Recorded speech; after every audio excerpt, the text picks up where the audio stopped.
ప్రపంచ అగ్రరాజ్యాధినేత అమెరికా అధ్యక్షుడు డొనాల్డ్ ట్రంప్కు ఇప్పుడు కొత్త భయం మొదలైంది.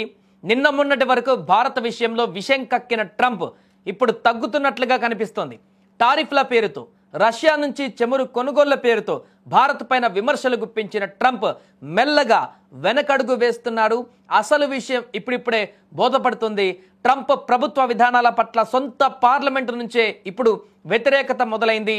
భారత్తో వైరం పెట్టుకోవద్దు, మోదీతో పెట్టుకుంటే అమెరికాకే నాశనం తప్పదంటూ కూడా సొంత నేతలే లేఖలు రాయడంతో ట్రంప్లో కొంత భయం నెలకొంది. అందుకే భారత ప్రధాని నరేంద్ర మోదీని ఎలాగైనా ఇప్పుడు కలవాలని ట్రంప్ తహతలాడుతున్నారు. ట్రంప్ తన కోరిక నెరవేర్చుకునేందుకు ట్రేడ్ డీల్ను ఒక సాధనంగా ఉపయోగించుకోవాలని ప్రయత్నాలు చేస్తున్నారని అమెరికా వార్తా కథనాలు కూడా ఇప్పుడు చెబుతున్నాయి.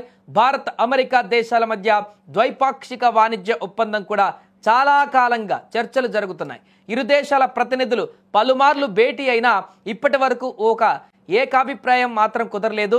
ఈ నేపథ్యంలో భారత ప్రధాని నరేంద్ర మోదీ, అమెరికా అధ్యక్షుడు డొనాల్డ్ ట్రంప్ భేటీ తప్పనిసరి అని అగ్రరాజ్యం భావిస్తుంది. దీనిపై ఇప్పటికే వాషింగ్టన్ నుంచి భారత్కు సంకేతాలు కూడా అందినట్టుగా తెలుస్తుంది. వాణిజ్య ఒప్పందం ప్రకటనకు ముందే ప్రధాని మోదీతో భేటీ కావాలని అమెరికా అధ్యక్షుడు ట్రంప్ ఆయన కార్యవర్గం భావిస్తుందని తెలుస్తోంది.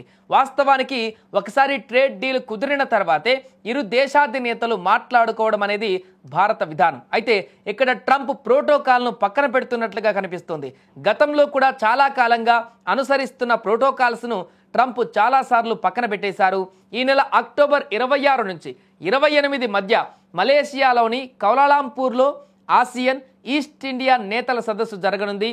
ఈ సదస్సు అనుబంధంగా ట్రంప్ మోదీ భేటీ అయ్యే అవకాశాలు ఉన్నట్లు ఇటీవల వార్తలు వచ్చాయి. అయితే ఈ సదస్సుకు మోదీ పర్యటన ఇంకా ఖరారు కాలేదు.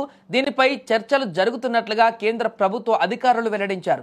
ఒకవేళ ప్రధాని మోదీ మలేషియా వెళ్తే ట్రంప్తో ఆయన అక్కడ భేటీ అయ్యే ఛాన్స్ ఉన్నట్టుగా తెలుస్తుంది. ప్రస్తుతం భారత్ పైన అమెరికా 50% టారిఫ్లు కొనసాగిస్తున్న సంగతి తెలిసిందే. వీటిని తగ్గించుకోవడం పైన కూడా ఈ భేటీలో చర్చించే అవకాశం ఉంది. మరి చూడాలి ట్రంప్ మోదీని కలిసిన తర్వాత ఏం మాట్లాడతారు. టారిఫ్లు వదిలి మళ్ళీ భారత్కు స్నేహహస్తం అందిస్తారా లేదా ఉన్న సమస్యలనే మరింత పెంచుకుంటాడా అనేది వేచి చూడాలి.